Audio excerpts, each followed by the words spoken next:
my name. Hey, you know, Auntie, I was thinking about putting out a comedy record. Comedy? Been a singer, a shake dancer. Hard to break in. I'll do whatever it takes to get in with a new character. Dolemite is my name, and fucking up motherfuckers is my game. What you do to your hair? You look like a pimp. It's all pretend. I just created a character. Dolemite, you a trip. Pull on that. Oh, that's a weed. That's right. Whatever it takes, I'm ready to do it. I got to be totally outrageous. It's filthy. You've got a product here that you can't sell or promote. All my life, people been telling me no. Rudy, sometimes our dreams just don't come true. A man slam a door in my face, I just find another door. I want the world to know I exist. This ain't funny. It ain't no brothers in it either. If I get up in that light with my own movie, I could be everywhere all at once. Let's bring Dolemite to the screen. The actors we hire, you're a bit doughier than them. Doughier? Hey, that's Dermot Martin. I'm offering you a role in my new motion picture. You think you could just walk up here and hire me? No. What if we let you direct? In storytelling, it's always best to write what you know. Nothing to talk about my personal life. I deal with the nightlife, club owners and mobsters and lots of pimps and kung fu. Do you know karate? No, but I'm a fast learner. I can learn how to chop me a motherfucker. Dolemite, give it to me. Put your weight on it. Like he could be a sex machine. What planet is this cat on? Damn! Thing flops, you're gonna be working for free for the rest of your life. I'm so grateful for what you did for me, because I never seen nobody that looks like me be on that big screen. God damn, Dolemite. Cut! Was it good as Shaft?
Welcome back to the channel. Today's video is based on a powerful Hollywood movie story, explained in a simple and interesting way. This is not just a movie recap, it's a journey through emotions, struggle, and unforgettable moments. So relax, stay till the end, and enjoy this amazing story. Dolemite is My Name, 2019, movie review. Dolemite is My Name is a 2019 American biographical comedy drama film directed by Craig Brewer and written by Scott Alexander and Larry Karaszewski. The film stars Eddie Murphy as filmmaker Rudy Ray Moore, who is best known for having portrayed the character of Dolemite in both his stand-up routine and a series of blaxploitation films, which started with Dolemite in 1975.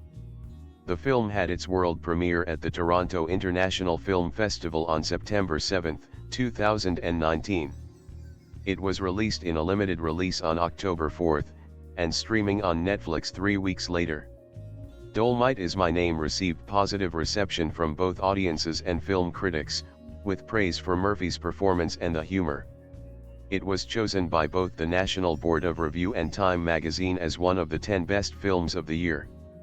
At the 77th Golden Globe Awards, the film was nominated for Best Motion Picture, Musical or Comedy, and Murphy was nominated for the Golden Globe Award for Best Actor, Motion Picture, Musical or Comedy. Struggling artist Rudy Ray Moore works in historic record store Dolphins of Hollywood in 1970s LA, trying to get on the air in the in-store radio station. He moonlights as an MC for his friend Ben Taylor and band at a club. Asking the club owner for a comedy time slot, he is turned down.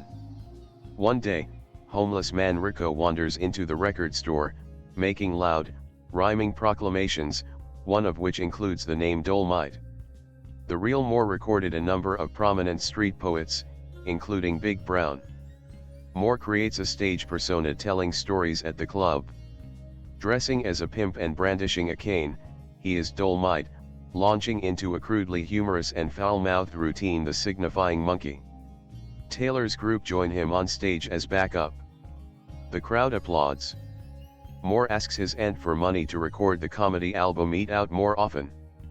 His friend Jimmy Lynch records him at his home in front of an audience. Making several copies of the record, Moore fails to convince major labels to sell it, so he instead sells them out of his car trunk. The record becomes popular through word of mouth and gains the attention of the Bihari brothers, who strike a deal with Moore to market it to record stores. Moore offers to go on tour through the Deep South promoting it. While in Mississippi, he befriends single mother Lady Reed and convinces her to join him as part of his act in the role of Queen Bee, the experienced madam to Dolemite's harem of hoes. Celebrating the tour's success by watching a movie, The Front Page, the theater's majority white audience finds the film hilarious, but Moore and his friends don't. He is inspired to make a film starring Dolemite. Turned down by a film executive from a distribution company promoting other blaxploitation films, who said he was a bit dowier than their other stars, Moore asks his record company for an advance on royalties to fund it himself. They agree but warn him that if he fails, he will be in debt to them for the rest of his life. Moore contacts playwright Jerry Jones, who, despite initial reluctance, agrees to write the screenplay.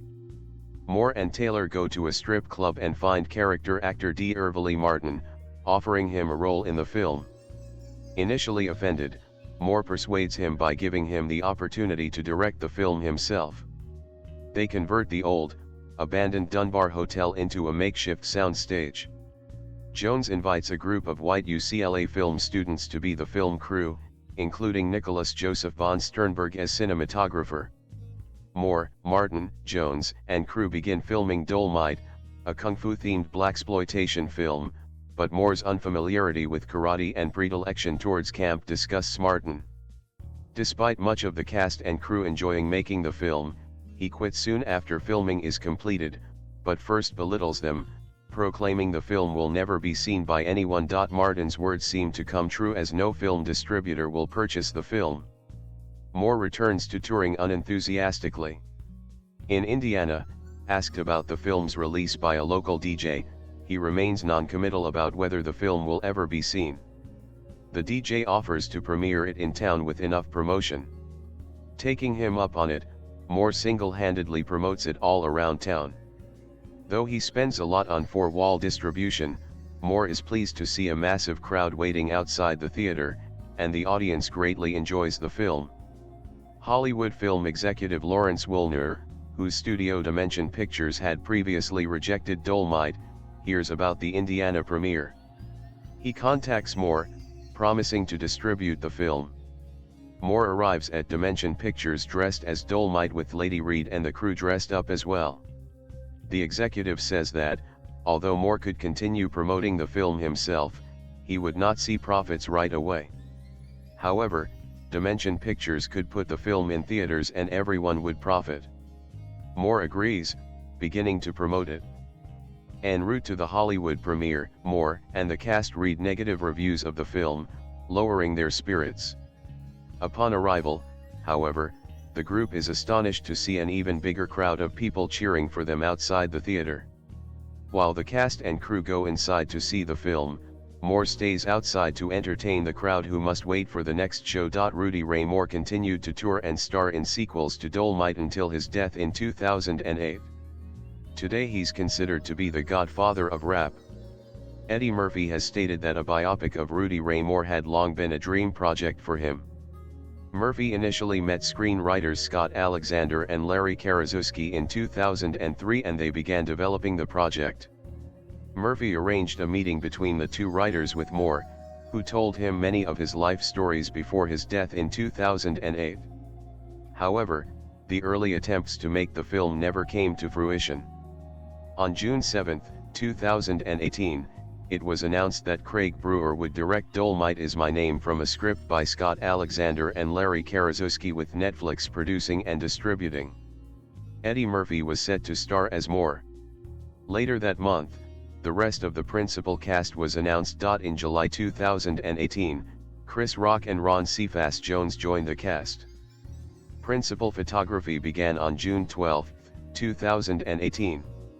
Nicholas Joseph von Sternberg, the director of photography of the original Dolemite, visited the set during filming, and according to Brewer, contributed additional stories that didn't make it into the film. Dolemite Is My Name had its world premiere at the Toronto International Film Festival on September 7, 2019. It was released in a limited release on October 4, 2019, and digital streaming on October 25, 2019. On review aggregator website Rotten Tomatoes, the film has an approval rating of 97% based on 233 reviews, with an average rating of 7.9/10. The website's critics' consensus reads, "In dramatizing Rudy Ray Moore's stranger than fiction story, Eddie Murphy makes Dolemite Is My Name just as bold, brash, and ultimately hard to resist as its subject." On Metacritic, it has a weighted average score of 76 out of 100, based on 39 critics, indicating generally favorable reviews. In Variety, Owen Gleiberman described Murphy's performance as some kind of a comeback, writing, "As the brash hustler who made Dolemite, Eddie Murphy has his best role in years in a film that's like a blaxploitation answer to The Disaster Artist. He plays Rudy as a cheap but priceless Carney Barker of his own ego." Dolemite Is My Name is an extremely raunchy, comical biography about the groundbreaking, unlikely stand-up comic and blaxploitation 1970s filmmaker Rudy Ray Moore and his breakthrough role playing a foul-mouthed pimp character named Dolemite. Eddie Murphy plays the title role with maximum gusto, but Dolemite Is My Name has a very strong pagan, immoral worldview with constantly obscene, lewd foul language and content in a story about a hard-working businessman with a sunny disposition. The movie stars 1980s comedy superstar Eddie Murphy in a comeback role perfectly tailored to his daringly naughty personality. He plays the real-life person Rudy Ray Moore, who was a struggling comedian and record store assistant manager in the early 1970s who dreamed of making it big in comedy but feels like it's too late. One night, he seeks out a drunken bum who hangs out at his record store, reciting obscene limericks involving sexual exploits by animals and, separately, the adventures of a boastful pimp named Dolemite. Rudy records the bum's endless array of jokes and starts to perfect them in his apartment. He gives the jokes a written, performance flair that, when combined with outrageous suits, results in a wild new stage persona that black patrons in the dive bar where Rudy MCs suddenly love. Rudy soon decides to record a comedy album of his dirty jokes and sells it out of his car trunk throughout South Central Los Angeles after a record company tells him it's too filthy to ever possibly sell well. A new underground success, Rudy finds himself pursued by another record label and sets off on a tour of African American nightclubs across the Deep South. There, he teams up with a heavy-set woman named Queen Bee, Divine Joy Randolph, as his onstage partner, and the two wind up becoming a wild success together. When Rudy is miffed by the stiff humor of the Jack Lemmon Walter Matthau movie The Front Page, he decides it's time to take his onstage and recording success and establish himself as an independent movie star. However, no studio will give Rudy him the money for his wild idea to center a film around the adventures of a pimp named Dolemite, replete with topless women and lots of kung fu antics. So, Rudy gathers together a ragtag collection of his friends as well as a pretentious playwright. He places them all under the direction of a popular black actor named D. Irvily Martin, Wesley Snipes, and the wild ride to improbable success takes flight. Dolemite Is My Name is a very filthy movie. However, the title role is expertly played with maximum gusto by Murphy, who summons the anarchic comic energy that made him a star in movies like Trading Places and 48 HRS in the 1980s. This movie precedes a major comedy special on Netflix scheduled for 2020 and a now filming sequel to his 1988 hit Coming to America and, later, Beverly Hills 4 Colombian Pesos. Murphy shows both the nearly insane high confidence of Rudy Ray Moore as well as the sadness of a man whose dreams have been crushed for years. Writers Scott Alexander and Larry Karaszewski have built a strange Hollywood career by crafting biopics of unusual people on the fringes of society, such as low-rent filmmaker Ed Wood and notorious pornographer Larry Flynt. Ultimately, though, despite all its energy, Dolemite Is My Name remains an abhorrent movie with nearly constant obscene language and lewd content. It likely will help Eddie Murphy make his comeback, but media-wise moviegoers and most others will stay away. Throughout 50 bumpy years of life, Rudy Ray Moore has never made it to where he wants to be. He's tried to be a singer, a disc jockey, a shake dancer, a fortune teller, you name it, he's tried it. But he's never quite broken through to grab the public's attention. He did manage to make his way from a small, beaten-down life in Arkansas to the golden Southern California coast. But frankly, he still feels pretty small and beaten down. Of course, that doesn't stop Rudy. It's the 1970s, and other black entertainers are now breaking through regularly. It's only a matter of time and finding the right bit, the right angle, before Rudy finally finds fame, too. Rudy currently works days in a tiny record shop. At night, he does a little gig at a local gin joint where he introduces music groups and tries to slip in a few jokes. The hard-drinking crowd pretty much ignores him, but he keeps prodding the manager for his own slot. Then one day a few things hit Rudy hard. The first is the smell of booze and urine on an old bum he has to toss out of the record store. But the second thing that smacks Rudy upside the head is that scruffy old dude's patter. Trying to get somebody to toss him some change, the craggy black panhandler has a routine of spouting a rhyming thread of African American folklore that makes people laugh. It's a braggadocio string of storytelling poetry about mighty sexual conquests and world-beating exploits. And the young black folks nearby chuckle and snort. Which is far more than anybody ever did for Rudy. Before long, Rudy has worked up a new act and a fresh routine. He rewrites the homeless guy's stuff and creates Dolemite, a streetwise, afro-wearing pimp with a silver-tipped walking stick who has a rhyming story to tell, laced throughout with 70s raunchiness. Dolemite is half primping peacock, half vulgar poet, half oversexed stallion. A man so over the top and chest-thumpingly excessive that he needs three halves. Rudy's new shtick is a hit. Next thing you know, he's cranking out smutty comedy albums and heading off on tour to black clubs and comedy joints. He's got money coming in. He's got attention and even local fame. But that's not enough. After taking several friends to a movie one night, a new inspiration hits Rudy. If Dolemite is a smash in small black clubs and joints, why couldn't they make a film about him? It'll be a pic packed with TIES, action, and kung fu, something people will want to see. And something funny, not lame like the white comedy he and his crew just sat through. I can be everywhere at once, Rudy muses and grins with enthusiasm. Now he just has to figure out how to make a movie. Sometimes a dream don't come true, a disc jockey declares as Rudy doggedly dreams of fame. But Rudy refuses to give up on trying to make something of himself. And his perseverance, in the face of constant opposition from people around him and from life itself, is undeniably inspirational, even if the ultimate outcome of that determination certainly isn't. That's one of the few positives in a film that spends most of its time focusing on the crude and negative. In fact, Rudy's core nature is really the only positive element here. He's depicted as a man who works hard and cares deeply for those around him. And in spite of his drive to be recognized by the world as star material, he eventually pushes aside a key moment of fame just to entertain average people in the streets. Someone concludes grace before a meal with the phrase, "In Jesus' name." Rudy produces his own comedy album. He stamps the blank cover with an ink stamp print of a devil's head, saying that the image will give the impression that the album is illegal and forbidden. The lion's share of this film focuses on Rudy, and his crew of friends and college students, making a comedic action film featuring his Dolemite character. This movie's only sex scene takes place on the film set as Dolemite is partially naked in bed being straddled by a topless woman. The bed shakes violently and the room virtually crumbles in the midst of their explosive simulated lovemaking. We also see Rudy's bare rear in several scenes. During the credits, we see some of the same flesh-bearing scenes featuring the real Rudy Ray Moore, too.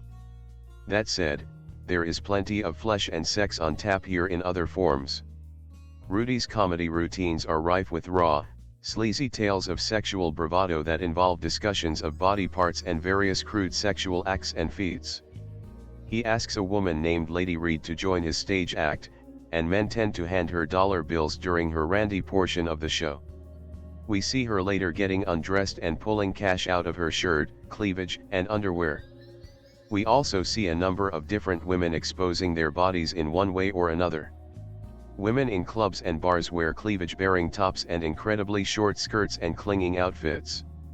One full-figured female model strips for an album cover shot. And though Rudy sheds his clothes, too, he's kept partially covered while the camera examines the model's full frontal nudity. We see several other album covers featuring a shirtless Rudy and a group of topless women. Strippers dance topless in a club and step forward to sit and talk about being in Rudy's film. The camera makes sure to examine their voluptuous fleshiness from various angles.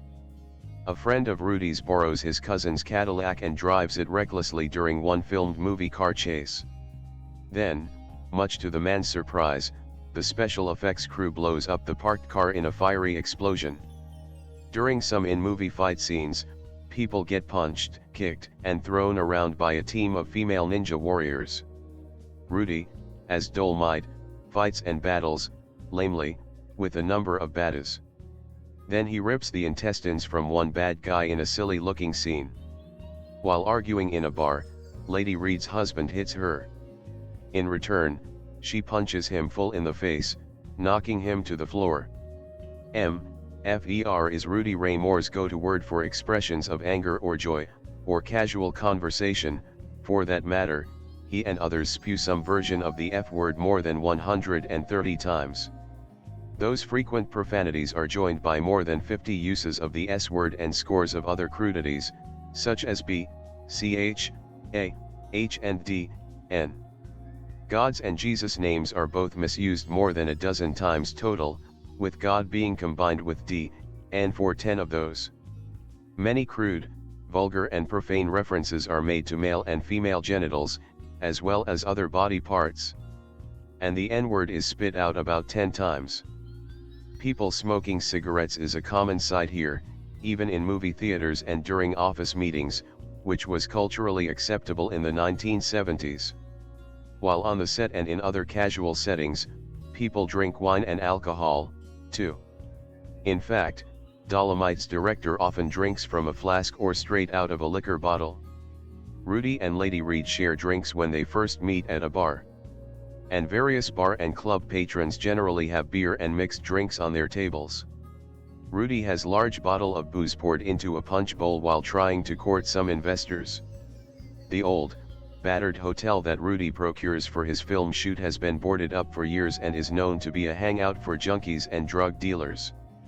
Part of Rudy's arrangement with the building's owner is to go in and chase those people away, which he does. We hear several critical remarks about whites and whitey culture.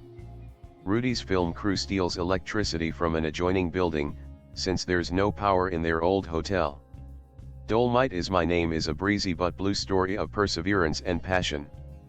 In it, Eddie Murphy unleashes the kind of magnetic, high-energy performance that made him a household name during his halcyon days in the 1980s. Late in the film, protagonist Rudy Ray Moore and his crew are riding in a limo to the premiere of the movie they had risked everything to make. One by one, they read the newspaper reviews of their film. Each review is worse than the last. One declares that their movie is rude, crude, and vulgar. Ironically, that description fits this foul-mouthed and raw biopic to a T. Dolemite Is My Name is, without question, extremely rude, crude and vulgar. In fact, as I watched this film packed with the foulest language, the coarsest sex gags and acres of bared flesh, those were the exact words I was thinking of using in my review. Comebacks are such a difficult thing to pull off because they rarely work, especially when you jumping into a genre that you have not been in for an age. However, if you need to commit fully, and today we get to see a film that does just that. full with powerful performances even as you go. They did not just say that. So to set the scene, in the 1970s Rudy Ray Moore, Eddie Murphy, is a failed record star who now spends his days working at a record store and his nights emceeing at a local club. He wants to succeed but he has never had a break. Well, one day when he is shooing one of the local homeless men, Ron Cephas Jones, from the store, he listens to one of his stories and finds his moment, a comedy record. From there things take off for Rudy is now Dolemite and nobody be messing with him. Now right from their start there are three things that draw you in, and the first is the acting and characters. I grew up in the era when Eddie Murphy was mostly known for his family-friendly comedy films. Even though this is not where he started, there is this perception that I have just from history. So to see him dive into this really mature film was more of a big shock for me than those who know him from his 1980s work. But whatever era you know him from, nothing takes away from his sheer presence on the screen. In the opening moments of the film he captivates you by completely owns the character. He breathes, walks, and lives, the real-life character of Rudy, in a way you rarely see in biographical films. It is such a commanding performance that I would not be surprised to see Eddie's name put into Oscar contention. This is because he captures every part of someone's life, the highs and lows. Sometimes there are entire conversations only shown in brief moments of emotion that speak volumes. Supporting Eddie is one of the best supporting casts I have seen in such a long time, with everyone swinging for the fences. Divine Joy Randolph is a revelation as Lady/Queen Reed with such a commanding presence. This is a film where the cast and acting make every moment that bit more special. The next thing that draws you in the setting and the commitment to it. The 1970s are such an evocative era in history and this film captures it in all its forms. The costuming, the hairstyling, the set design, location scouts, every part of the production team had to be on their A game to make a film like this work, and they were. This is important because they don't just stay in one or two locations, they tour all over the place, and they had to have that level of commitment in a small club in Alabama to the glitz in Hollywood. There is also the setting that comes from the storytelling. This film grounds itself in the political themes of its era and the struggles that were going on at the time and still to this day. All of this flows into the final thing that really makes this movie shine, and that is the look behind the scenes at how films are made. Of course, this is not the first film about making a film. Indeed, Hollywood loves talking about itself, so it is a common plot device. But here we see it as both a plot device in the film, a way to explore the character of Ruby, and also to explore blaxploitation as a medium. It raises all kinds of issues like how to light people, the use of film, how the old cameras worked, framing, angles, and well, just about everything.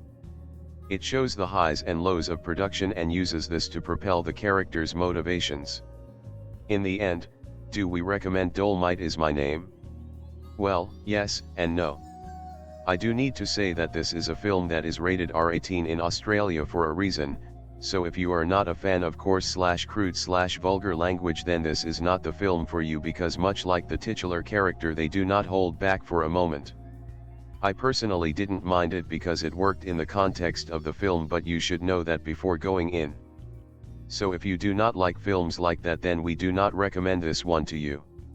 However, if you don't mind that, then I think you are going to find a film that is full of amazing performances and wonderful dives into the cinematic past.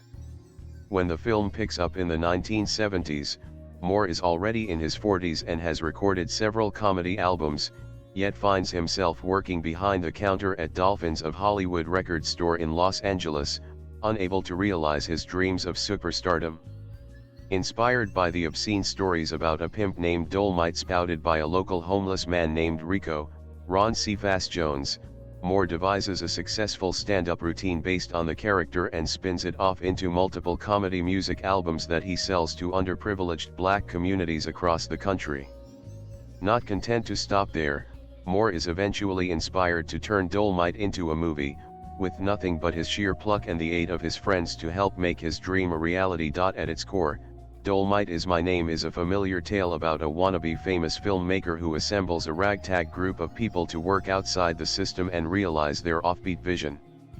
It's a story that writers Scott Alexander and Larry Karaszewski previously tackled in Tim Burton's Ed Wood biopic, and one that Murphy and Steve Martin satirized with Frank Oz's comedy Bowfinger 20 years ago.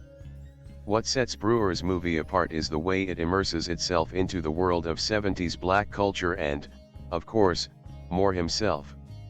He might be cracking filthy sex jokes and cursing up a storm, but there's a sincerity and passion to his material, and this carries over into Murphy's great portrayal. And unlike Tommy Wiseau in The Disaster Artist, there's nothing toxic about Moore or his actions in Dolemite Is My Name. It's refreshing to watch a memoir about an idiosyncratic artist who doesn't tear down the people supporting them in an effort to lift themselves up. That sense of camaraderie extends to the film's ensemble, who seem to be having a genuinely pleasant time together. As much as Dolemite Is My Name is a showcase for Murphy, Wesley Snipes nearly manages to steal the whole thing with his wide-eyed supporting turn as D'Urville Martin, the eccentric and conceited name actor who agrees to co-star in Dolemite, on the condition that he gets to direct. It's a welcome funny role for Snipes and the closest he's come to matching his delightful performance from To Wong Foo. The talented supporting cast is equally strong, with actors like Keegan-Michael Key, Craig Robinson, Titus Burgess, and Mike Epps filling out Moore's charismatic group of buddies turned collaborators. Much of the joy in Brewer's film comes from watching these characters, who know all too well there's not a place for them in white Hollywood, interact and getting a feel for their kinship. That comes through all the more in Moore's friendship turned partnership with singer and actor Lady Reed, a fabulous Divine Joy Randolph, and there's a sweetness to the way the pair bond and believe in one another. Speaking of singing, music has always been at the core of Brewer's filmography.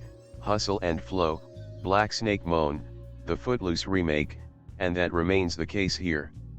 Much like Moore used live jazz and R&B music during his Dolemite comedy albums, Brewer employs vintage tunes from the same genres, among others, to spice up the movie's formulaic storytelling, to the point that Dolemite Is My Name begins to feel like a musical at times. But even more than its soundtrack, it's the delightfully flamboyant 70s fashion by Oscar-winning costume designer Ruth E. Carter, Black Panther, that imbues the movie with much of its flavor. Together, Brewer and his creative team pull viewers into the film's period setting and make it feel like a real time in history, rather than a bunch of actors playing dress-up. Produced as a Netflix original, Dolemite Is My Name is much more than just additional content for the streaming service. It's fitting even that a movie about a group of people working against an industry that has typically ignored their lives and culture should find its way to the big screen through less traditional means. The film has been positioned as a comeback vehicle for Murphy and, in many ways, it is. But as much as it fits the mold of an awards-baiting biopic about the making of a movie, Dolemite Is My Name is a reminder that these kinds of stories can still be enjoyable when they're well told and focus on those who still deserve more representation on screen. And yes, for however long it lasts, it's good to have Murphy the R-rated motormouth back once again. Regardless of how you feel about 1975's Dolemite, you'll likely get swept up in Craig Brewer's joyous, upbeat ode to its creator Rudy Ray Moore, Dolemite Is My Name. A film in the vein of Let's Put on a Show, celebrations like Ed Wood, which shares Dolemite Is My Name's writers Scott Alexander and Larry Karaszewski, and The Disaster Artist, Brewer avoids trying to paint a complex portrait of Moore and instead heralds him as a dogged, relentless dreamer who didn't want to let anything stand in his way. Sure, it's a little simple, but why should this blaxploitation icon be denied his due? The biopic is a labor of love about an entertainer whose work was a labor of love. Yes, Moore wanted to be famous and successful, but he bets on himself and connects to black audiences. Both Moore and Dolemite become icons, and with Eddie Murphy giving a lively and memorable performance at the center, we can't help but fall in love with this legend. Beginning in the early 70s, we follow record store assistant manager Rudy Ray Moore, Murphy, struggling to break through as an entertainer any way he can.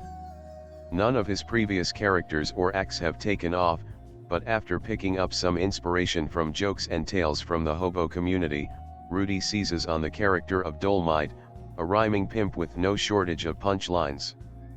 The film tracks how Rudy relentlessly bets on himself because the entertainment gatekeepers don't understand or won't allow his comedy. When he needs to manufacture and sell his own comedy album, he does it. When it gets the idea to make a Dolemite movie, he cobbles together everyone he knows and invests every dollar to make it a reality. It doesn't matter whether or not Dolemite is good or if it has universal appeal or if the filmmaking is even remotely competent. What matters is getting it made. The first act of Dolemite Is My Name is a bit slow because it's more about Rudy as the individual rather the collaborator.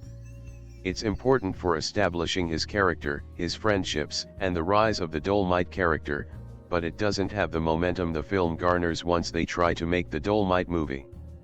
That being said, the first act does give the film a notable edge in showing how important the Dolemite character is to the black community.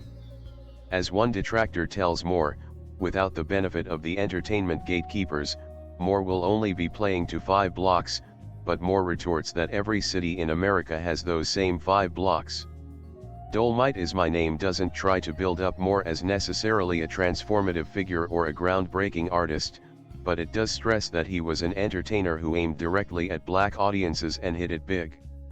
That's the necessary groundwork to tell us why Moore is worth caring about as opposed to any other dreamer with stars in his eyes. But once they start making Dolemite, the movie really takes off and you get into the collaborative spirit.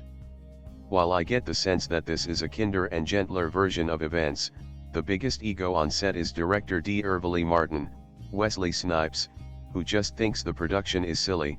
The community spirit that permeates the entire film really shines here. It's not necessarily that anyone, Moore included, thinks that they're making high art, but they all believe in what they're making. For Moore, it's pure entertainment. He wants action, thrills, nudity, and kung fu. He's making the movie he wants to see, and sure, he'd like to turn a profit, but he also genuinely thinks he has something to offer. You can tell that Murphy feels a kinship with Moore, and while it's easy to bill Dolemite Is My Name as a comeback vehicle for the comic actor, it's just a really good performance. Watch the film, I couldn't help but think, Murphy's still got it, and what's more, he's confident enough that he doesn't have to hog the limelight. Snipes is delightful, Keegan-Michael Key, Craig Robinson, Mike Epps, and Titus Burgess are all aces, and you are going to become a fan of Divine Joy Randolph, who has a breakout role as Moore's friend and protege. Murphy may be the lead, but like the entire film, the magic comes from everyone playing off each other. Watching Dolemite Is My Name will encourage you to get out of your head and just make the thing. Yes, the film is largely a story of Moore's success with every failure and roadblock merely a prelude to triumph, but you can also appreciate Moore's tenacity and work ethic. He doesn't act like he's owed anything, and he knows that a Dolemite movie will be a slam dunk if they can get it made and in front of audiences. If you've been sitting on some creative impulse because you don't think anyone will make it or your friends won't help you out or that no one will care, look at what Rudy Ray Moore accomplished in the 1970s. Now go make that thing and, in the immortal words of Dolemite, put your weight on it. 20 years have passed since Eddie Murphy last used the kind of R-rated profanity he frequently employs in Dolemite Is My Name, and it's a homecoming of sorts. After decades of comedic PG and PG-13 rated fare, not to mention more dramatic turns like his Oscar-nominated role in Dreamgirls and his unwise choice of Mr. Church, the self-proclaimed Mr. F.K.U. man is back. Less than a minute into director Craig Brewer's very entertaining biopic, Murphy drops the word Samuel L. Jackson is most famous for uttering. It's not just the triumphant return to cussin' that fans have been craving, it's also a reminder, Sam Jackson's favorite word may be maternal adjacent and 12 letters long, but before he commandeered it, it was owned by Rudy Ray Moore. Murphy plays Moore, the chameleon-like hustler who parlayed his ability to change and his tenaciousness into a career as a stand-up comedian whose signature character, Dolemite, made him famous. Before discovering the self-promoting, badass trickster pimp of the title, Moore tried his hand at shake dancing, magic acts and even singing. As the film opens, Moore is trying to convince a local DJ, Snoop Dogg, to play a record he recorded in his aunt's living room. The DJ is unmoved by the outdated R&B sound. "Our time has passed," says DJ Snoop. "You think I wanna be running a radio station out of a ghetto record store?" That record store keeps them both employed, along with Moore's friend Tony, Titus Burgess. It's Tony's job to shoo away the wino, Ron Cephas Jones, who keeps coming in to ask for change. Jones may be physically funky, but his verbal game reeks of potential genius. Stumbling into the store, he regales anyone who will listen with tales of the baddest motherfucker who ever lived, Dolemite. Dolemite bragged about his preternatural sexual prowess and his fabled feats of daring-do. He handcuffed lightning and threw thunder's ass in jail. With gravel in his voice and the shakes of possible withdrawal on his person, Jones is electrifying in this brief cameo, captivating the audience as much as he does the on-screen Moore. With a little sharpening of the punchlines, Moore can take these stories and produce a comedy album reflecting them back into the world. The real Rudy Ray Moore is on record crediting this neighborhood wino as the genesis for his Dolemite stories and raps. As one person says in the film, a lot of these guys had been in jail and, to pass the time, crafted these tall tales of signifying and braggadocio from their own experiences and the colorful dialogue they heard on the corners. Moore collects these stories in a scene set around a garbage can fire where Jones and his fellow street denizens spin their yarns for cash. Yet Moore wasn't alone in mining this particular vein for comedic gold. When Richard Pryor turned his comedy away from the white gaze and peered into his own front yard, he created Mudbone, the hard-drinking street philosopher who premiered on record the same year Dolemite made his on-screen debut. From Ned the Wino on Good Times to Do the Right Thing Esta Mayor, this particular character has often been used as a foil who hid bitter truths within broad humor, like Shakespeare's fools but with more hyperbole. Drunk and downtrodden they may be, but it doesn't negate the wisdom earned from the harsh realities of their experiences. As the saying goes, in vino veritas. After the success of his comedy albums, one of which even charts on Billboard, Moore considers what's next for Dolemite. While watching Billy Wilder's The Front Page with his buddies, Moore realizes that true immortality resides on the screen, where the beam of light shooting from the projector is like a cave etching.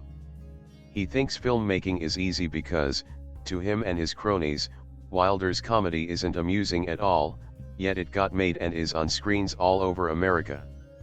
This movie had no titties, no funny and no kung fu, Moore says, the stuff people like us wanna see. Moore is determined to make a Dolemite movie. And he isn't going to let his lack of cinematic knowledge get in the way. When writers Scott Alexander and Larry Karaszewski were announced, I thought they were the wrong choice for this material, but in many ways, Moore's story has parallels with their former subject, Ed Wood. Like Burton's film, Dolemite Is My Name has a supporting cast of colorful characters who are lovably weird, starting with Wesley Snipes' D'Urville Martin. Martin is the most pedigreed person on the set, having worked as an actor with Roman Polanski. Oh, you were the elevator operator in Rosemary's Baby, someone points out, and Moore's fellow do-it-yourself filmmaker Fred Williamson. Martin isn't on board until Moore offers Dolemite as his directorial debut in addition to the role of the film's antagonist. Drunk with power, Snipes gives an outrageously funny performance that combines prima donna preening with bemused resignation over what he perceives as an amateurish affair beneath his talents. Also on hand in amusing performances are Keegan-Michael Key as writer Jerry Jones and Craig Robinson as Ben Taylor, the man who does for Dolemite what Ike Hayes did for Shaft, minus the Oscar. Holding court in the center of Dolemite Is My Name is Eddie Murphy, whose performance left me a bit conflicted. A brilliant mimic, Murphy could have gone for a full-on vocal imitation of Moore, though, even with the pudgy gut, he doesn't really resemble his real-life counterpart, which is what I expected he would do. Instead, Murphy pretty much uses his own voice, so the scene where Dolemite is rapping the signifying monkey, plays more like Eddie Murphy paying homage to his hero rather than becoming him. However, there's something else going on here, something akin to what Anthony Hopkins did in Nixon, or perhaps what Diana Ross did in Lady Sings the Blues. This isn't facsimile, instead it captures the essence of the person the actor is playing. The real Moore had genuine empathy for the people around him, as well as a tenacity that sprung from his ego yet was tempered by self-deprecation. Murphy conveys all this superbly, much of it reflected in his eyes. There's that mischievous twinkle we've come to know and love Eddie for, but there's also a sweetness and vulnerability I haven't seen from Murphy since Lisa gave Prince Hakeem back his earrings on the MTA in Coming to America. Look at the loving way he platonically dotes on Lady Reed, an excellent Divine Joy Randolph, the patron at his comedy club who will later star as the Madam of Dolemite's stable of kung fu women. In her, he sees an equally confident kindred spirit, a big, beautiful woman counterpart to his doughy, average-looking man. Their hilariously filthy country music parody duet is one of the film's highlights. Reed gets a speech about representation that at first seemed like overkill. We can infer what she's saying from the scenes she's in, but perhaps it needed to be vocalized anyway so the folks in the back can hear it. Comparisons are certain to be made between this film and the much more sour and terrible The Disaster Artist, but a closer skew would be Mario Van Peebles' Badisch's. Like Van Peebles' chronicle of the making of his father's indie classic, Dolemite Is My Name plays like something that was made while on the run, evoking the feel of its subject matter. Its plentiful humor is never bitter or self-mocking, even in its most absurd moments. Moore's Dolemite may seem like a The Room-style midnight movie, but as Simon Abrams and I pointed out on this site, any snide mockery of Dolemite from today's audiences runs counter to how it played when I saw it in 1975. Additionally, the film and the character had an unmistakable influence on countless future rappers like Snoop Dogg and Big Daddy Kane. Dolemite Is My Name is a typical biopic buoyed by its unrelenting hilarity, its affection for its subject and commitment to the time and place it is set. And yet, something still nags at me about its lead performance. Don't get me wrong, Murphy is very, very good, and on the basis of this, I'd love to see him tackle Pryor next. I just buy him more as Rudy Ray more than I do as Dolemite. That is very likely the intention here, as Moore says numerous times in the film that the role is entirely a put-on. That I keep rolling this performance around in my head says something about its staying power. Murphy is not exactly the most charitable of actors when he's the lead, a byproduct of his star power, but he's at his best here when he's slyly letting the scene be stolen from underneath him. His last scene is an excellent example of this. Who thought his on-screen wise-ass persona could be this humble? We have, in Dolemite Is My Name, such a perfect object lesson in what actually matters about movies that it almost feels unfair. This is a competent film, magnificently competent. Screenwriters Scott Alexander and Larry Karaszewski know exactly how to write this material. In fact, this is basically the fourth time they've written precisely the screenplay, after 1994's Ed Wood, 1990's IXS The People vs. Larry Flynt, and 1999's Man on the Moon. 2014's Big Eyes, to its credit, doesn't have precisely the screenplay, and they carry it off without a hitch. Director Craig Brewer knows when to let a big movie star turn do what it needs to, and when to move in and get a bit fussier with pacing and camera angles. And the cast?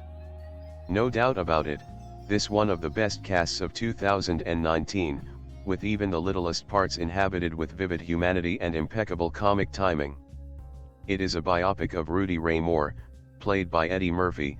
He was by trade a stand-up comedian, which I believe is how he's most directly influenced and inspired Murphy, but his legacy surely resides more securely on the four amazing blaxploitation films he headlined between 1975 and 1979, Dolemite, 1975, The Human Tornado, 1976, Petey Wheatstraw, The Devil's Son-in-Law, 1977, and Avenging Disco Godfather, 1979. These films are incompetent. They are, one might go so far as to say, wildly fucking incompetent. But they have heart, and personality, and sheer jeepers, fellas, we're making a movie. Verb that makes them all, every last one of them, a profound joy to watch. Certainly, they are all more galvanizing and wonderful and urgent and alive than Dolemite Is My Name, a film whose cultural impact will probably not extend very far beyond the end of the 2019 Oscar season. By all means, this is a likable movie, well worth watching, and solidly built. It is competent. But it is also uninteresting. And for all their objective badness, Moore's 4 starring vehicles are absolutely impossible to turn away from or to forget. So that is the lesson: enthusiastic, fearless incompetence will win out over milquetoast, tidy competence, probably not all of the time. But definitely most of the time, and definitely in the case of Dolemite Is My Name, a movie I enjoyed, but whose 117 minutes did not ever once provide me with an answer to the question, but why am I not just watching the human tornado again? Particularly in the moment when the film shows footage from the human tornado despite telling us that it's footage from Dolemite. At any rate, the film concerns itself with the short span of time during which Moore peppied up his fading stand-up career by inventing the character of a Dolemite, a luridly dressed pimp and kung fu expert who delivered absurdly vulgar insults in a rhythmic rhyming cadence that is, by some accounts, the proximate inspiration for all of rap music. The popularity of the character amongst the patrons of Los Angeles's black nightclubs led Moore to record a series of incredibly successful spoken word party albums, which in turn led him to decide to spin the character off into a feature-length film.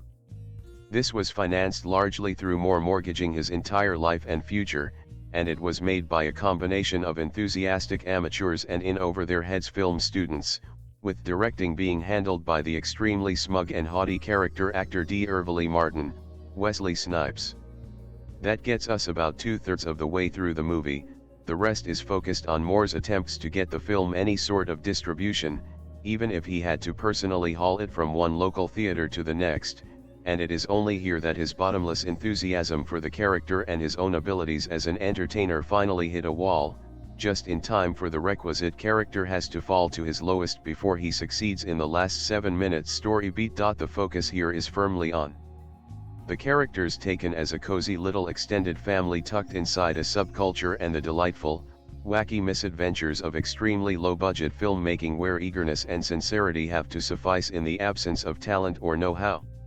So, like, exactly the same as Ed Wood, only this one goes on a bit farther.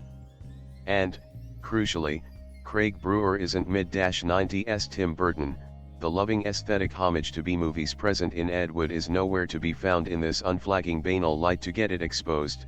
Everything goes in a medium close-up style that Brewer brings to the table. The movie therefore lives and dies on two things: the charms of the story itself, and the charms of the actors inhabiting that story. The film has the latter down cold. Murphy channels the energy and forcefulness of Moore rather than doing a strict impersonation, and the result is his best performance since the 1990s, so appropriately big in every way that it even starts to make me see the appeal of Moore's bizarre anti-comedy stand-up. Snipes is even better, perfectly playing an egomaniac who knows enough to be the smartest man in a room of fools without being all that smart himself, and indulging himself as a snotty diva. And while they're the standouts, there's not a single miscast role in all of the well-stocked ensemble that supports them. Keegan-Michael Key, Craig Robinson, Titus Burgess, and Cody Smith-McPhee are among the better-known names, though it's Divine Joy Randolph who makes by far the biggest impression and gets to share the spotlight with Murphy in one of the film's most self-conscious Oscar clip moments. Between the lot of them, they manage to hit a pretty tiny sweet spot, where they've made the whole community feel lived in and authentic and organic, but they also successfully turn the characters into sufficiently broad caricatures that the film's big goofy comedy works. As for the charms of the story, I'm agnostic. Watching helpless neophyte filmmakers fumble around on a set is always good for some chuckles, but beyond that, Dolemite Is My Name remains too stubbornly generic, with boilerplate follow your dreams sentimentality that does no justice to the actual Rudy Ray Moore or his movies. The film is allergic to context, most dubiously, the presence of a thriving blaxploitation cycle in the early 70s that had started to run out of economic juice by the time Moore was trying to finance and distribute Dolemite is alluded to as little as possible and as late as possible, and the film occasionally seems to hope that we'll forget about it. It also does an extremely terrible job of communicating how extraordinarily bizarre Moore's films are to watch. From the evidence of Dolemite Is My Name, you would probably be able to figure out that Dolemite is a kitschy comedy with limited narrative coherence, but you'd definitely have no sense of the almost surreal experience of letting its random assortment of conceits and performance beats strike your eyeballs. Basically, it wants to be a nice movie that celebrates a colorful personality using the most conventional forms possible. And that's fine as far as it goes, but there's simply none of the deranged outsider edge that makes Moore so interesting and important in the first place. Basically, this is an Oscar bait biopic first and foremost, and only the extreme passion and commitment of its cast and the inherent zaniness of its subject disguise that fact even a little bit. With a star-studded cast of African-American royalty that rivals The Lion King, I was expecting something great from Dolemite Is My Name, the new Netflix original movie starring Eddie Murphy as real-life godfather of rap Rudy Ray Moore. What I watched may not have been a groundbreaking, thoughtful, or masterfully made film, but a heartfelt, if flawed, tribute to an underappreciated comedy icon of the 1970s. The story told is that of an all-American grifter, Rudy Ray Moore, a wheeler-dealer jack of all trades who has unsuccessfully tried his hand at everything from pop music to stand-up, and is floundering as a record store cashier. Everything changes when he creates Dolemite, an outrageously lewd pimp character based on a local hobo that takes the stand-up circuit by storm, rapping dirty rhymes over funky rhythms. Soon he has several hit albums under his belt, but he risks it all to finance and star in a big feature film called, you guessed it, Dolemite. The cast for this film is ridiculous: Eddie Murphy, Snoop Dogg, Wesley Snipes, Keegan-Michael Key, Chris Rock, T.I. and Bob Odenkirk to name a few. Snipes is on brilliant form as the blatantly coked-up D'Urville Martin, a washed-up actor reluctantly persuaded to direct Dolemite's movie, and Murphy does a fine job of injecting the film with energy and charisma. The soundtrack is a rock-solid mix of Marvin Gaye and Sly and the Family Stone among others, and the resplendent 70s outfits are a sight to behold. However, perfect this movie is not. The dialogue is sometimes painfully basic, some casting decisions are questionable, Keegan-Michael Key does not excel in a serious role, and under all the flamboyance and extravagant aesthetic, it's just a very conventional biopic. Character arcs are quickly resolved and unadventurous, and the film feels sluggish and bogged down after the slightly rushed first half. Most disappointingly, Eddie Murphy's lead character feels undeveloped. We don't feel like we truly know Rudy Ray Moore. Yes, he gets angry and frustrated and storms out of restaurants every now and again, but we never find out about his family life or romantic interests. Yes, he gets up every morning and hustles his way closer to fame, but why? Eddie Murphy gives an energetic and competent performance that carries the film along, but it lacks depth or a sense of vulnerability. These are all pedantic quibbles.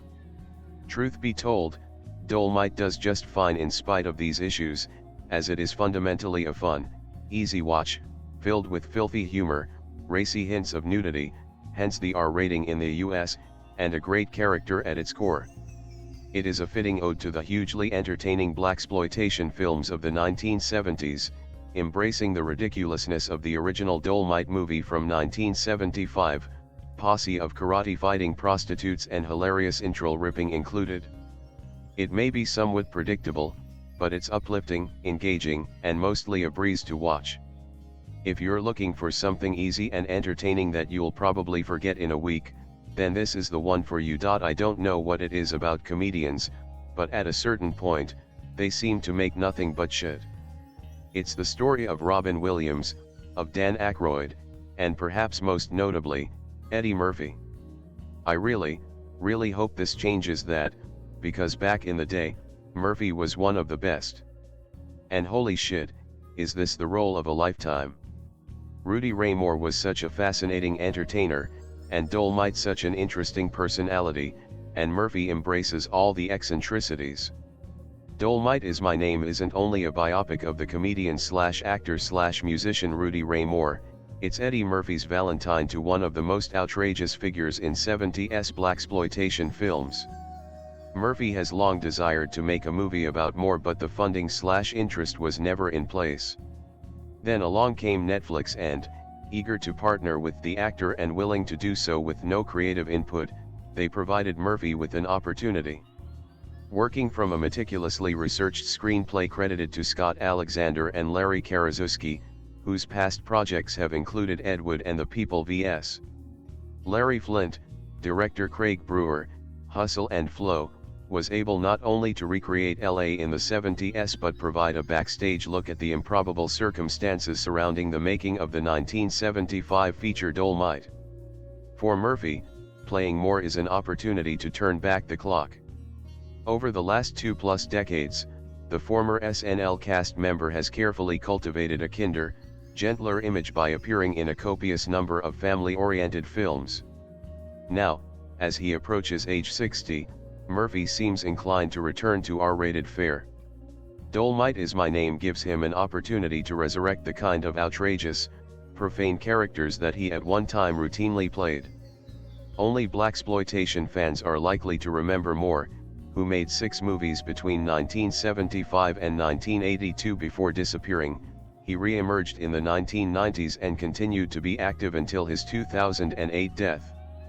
Dolemite Is My Name tells the story of how Moore reinvented himself as the title character and, following a series of successful comedy albums, self-financed a movie that eventually became a cult classic. Although not a traditional rags-to-riches story, there's an element of that in Dolemite Is My Name, which is designed as a feel-good retelling of an important slice of Moore's life story.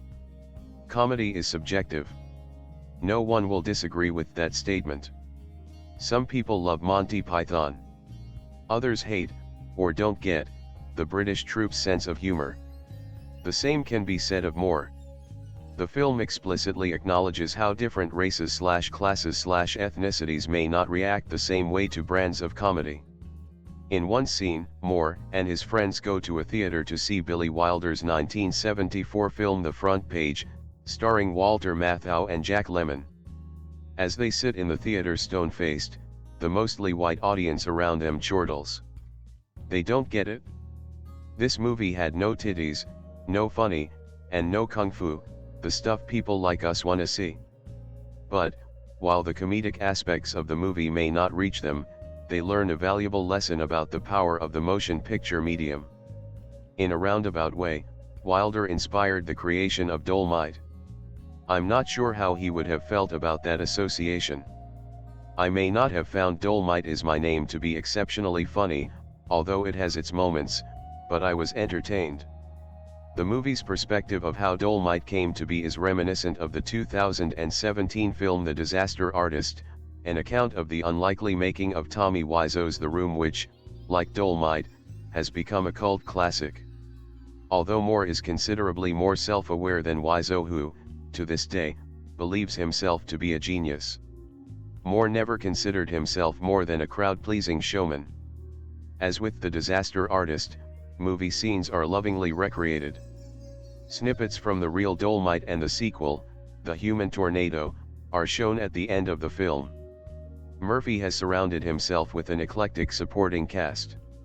Keegan-Michael Key, who appeared in The Disaster Artist, is the naive writer of Dolemite, who mistakenly believes he's scripting a hard-hitting drama about social issues. Cody Smith-McPhee, who has been playing Nightcrawler in the recent X-Men movies, is the young UCLA film student who functions as the DP. A deliciously over-the-top Wesley Snipes is D'Urville Martin, the co-star and director. Mike Epps and Divine Joy Randolph are also featured, as Jimmy Lynch and Lady Reed, respectively. Chris Rock and Snoop Dogg, who was instrumental in reintroducing Moore to the world during the 1990s, have supersized cameos.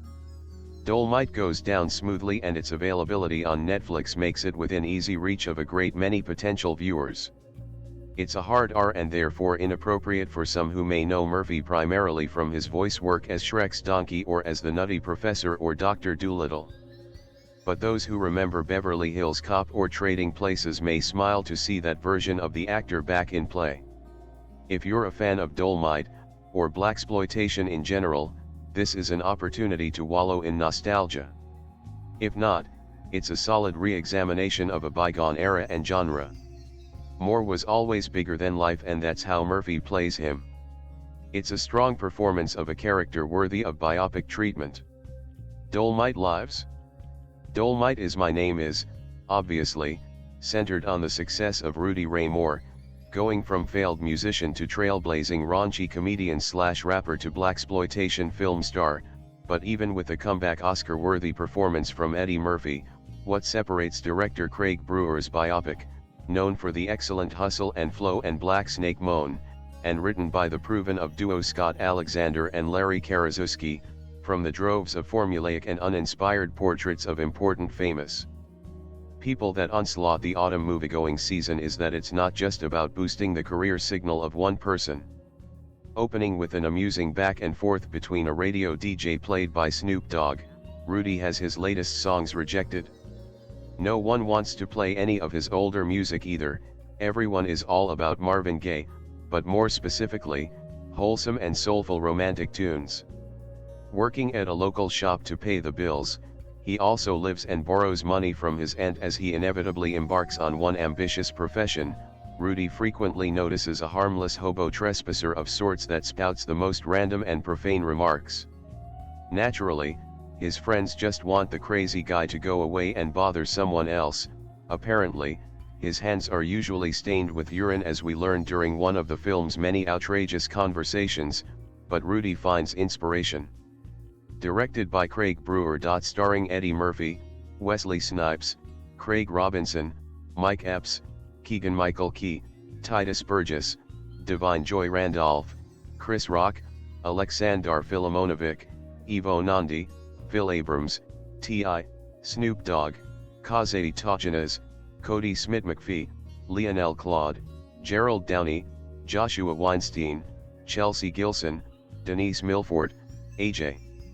Tannen, Aaron Craven, Michael Peter Bolas, Christian Alexander Little, Tony Duclotny, Alan Rueckert, Jamal Lewis, Baker Chase, Powell Milan, Carter Lee Eubanks, and Louis Nell. Eddie Murphy portrays real-life legend Rudy Ray Moore, a comedy and rap pioneer who proved naysayers wrong when his hilarious, obscene, kung fu fighting alter ego, Dolemite, became a 1970s blaxploitation phenomenon. Dolemite Is My Name is, obviously, centered on the success of Rudy Ray Moore, going from failed musician to trailblazing raunchy comedian/rapper to blaxploitation film star, but even with a comeback Oscar-worthy performance from Eddie Murphy, what separates director Craig Brewer's biopic, known for the excellent hustle and flow and Black Snake Moan, and written by the proven of duo Scott Alexander and Larry Karaszewski, from the droves of formulaic and uninspired portraits of important famous people that onslaught the autumn moviegoing season is that it's not just about boosting the career signal of one person. Opening with an amusing back and forth between a radio DJ played by Snoop Dogg, Rudy has his latest songs rejected. No one wants to play any of his older music either, everyone is all about Marvin Gaye, but more specifically, wholesome and soulful romantic tunes. Working at a local shop to pay the bills, he also lives and borrows money from his aunt as he inevitably embarks on one ambitious profession. Rudy frequently notices a harmless hobo trespasser of sorts that spouts the most random and profane remarks. Naturally, his friends just want the crazy guy to go away and bother someone else. Apparently, his hands are usually stained with urine, as we learn during one of the film's many outrageous conversations, but Rudy finds inspiration. It's not long before Rudy is refining the nonsensical stories, they are typically sexual and or intended to be offensive, into blistering rhymes that land with the punch of a rap battle sting. After uncovering during his stand-up comedy routines that urban crowds will take a liking to his no-holds-barred material, he becomes an underground name selling his own albums from his store. To say that Rudy Ray Moore was a pioneer for predominantly African American areas of entertainment would be an understatement. His risky and daring comedy would eventually prove to be accessible to anyone looking for something less safe and fouler, as evident by whites, and not only the kind donning business suits, finding something of merit within his, at the time, fresh and unique approach to humor and music. Most intriguingly, at a time when former modern-day filmmakers like Todd Phillips are proclaiming that woke culture is making it impossible to be funny without being scrutinized. Dolemite Is My Name is unintentionally here to call BS on that notion. The jokes here are juvenile, they are basically the birth of "you're so stupid you do X" or crass sexual insults or graphic intercourse details doubling as song lyrics, to the point where actual radio stations don't want to play the music, but they are still funny. So funny, that his raw talent is unable to be held down, with record labels and more warming up to take a chance on him. There is also a small but riotous scene where Rudy and an executive argue the semantics and acceptability behind using the word "sea sucker," showing that even in the age of no one was sensitive, there was still marginal thought behind what was being put out into the world and how far lines were being crossed. By today's standards, some of it is just crude, and not necessarily original, but in the context of the narrative regarding how new it was in the 70s, it's easy to find the laughter. That's not to say every one of Rudy's jokes holds up today. I'm sure some were left out of the film due to not aging well, but regardless of the time period, Dolemite Is My Name is further proof that offensive comedy can still work. According to Dolemite, good movies need titties, funny, and kung fu. It's probably good then that Dolemite Is My Name has a potent combination of all these things. I was pretty sure by watching the trailer that this would be the beautiful beginning of an Eddie Murphy renaissance, and I'm happy to report that I was right. Murphy kicks ass as performer Rudy Ray Moore, a man who most people probably wouldn't know the name of unless they were a fan of 70s blaxploitation cinema. Moore was hitting a slump in his comedy career, so he created a character, Dolemite the Pimp. Then he did something outrageous, he tried to make a movie. The film is a beat-by-beat telling of Moore's journey as he made the first Dolemite film, which led to him making more films in the Dolemite series. This biographical comedy is really about persistence. When we first meet Rudy, he is getting to be one of those washed-up comedians who nobody really pays attention to. He believes in his dream to make a film even though he has absolutely no experience in it. To me, casting Eddie Murphy in this role was a perfect decision. After all, the movie is about a guy who everyone has stopped believing in, much like Murphy, whose film career has dwindled in the last decade. But through perseverance and passion, both Rudy in real life and Eddie in this film are able to make audiences believe in their talent again. In terms of technicality, the film doesn't really do anything out of the ordinary. Director Craig Brewer seems to look at Rudy's biography as story already laid out for him. It is a lot like Disaster Artist, where the film is showing how a cult classic was made, so the scenes with the actors are often almost exactly like the original. However, I like Dolemite Is My Name more than Disaster Artist because it shows the film industry through the African American perspective. One scene that comes to mind is when Rudy and his friends go to a theater and watch Billy Wilder's The Front Page. They're surrounded by white people roaring in laughter, but Rudy and his friends just don't find the jokes funny. So Rudy grabs his friends and a bunch of film students and sets out to create something that they would enjoy watching. I also love the supporting cast in this film. My favorite person was Lady Reed, Divine Joy Randolph, a talented singer and actress that becomes both Rudy's protege and possibly his best friend. He looks to her for advice and support, especially before shooting his sex scene when he worries that he doesn't have the right figure for a romantic male lead. She tells him to not take the scene so seriously, to play it funny instead of straight, which makes for one of the best scenes in the film. Overall, Dolemite Is My Name is very funny and ultimately inspiring in the way it tells the true story of a man who created art against the odds. I think it also sets the stage for a much anticipated comeback from Eddie Murphy, another talented guy who still deserves your attention.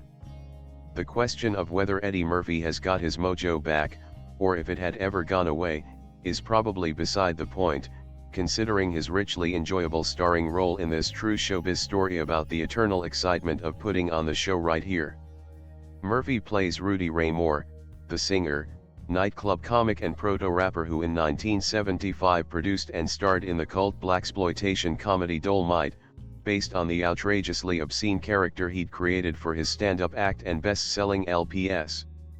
The nearest Brit equivalent was probably Derek and Clive. With never say die attitude, Moore battles through his ailing career in its early days.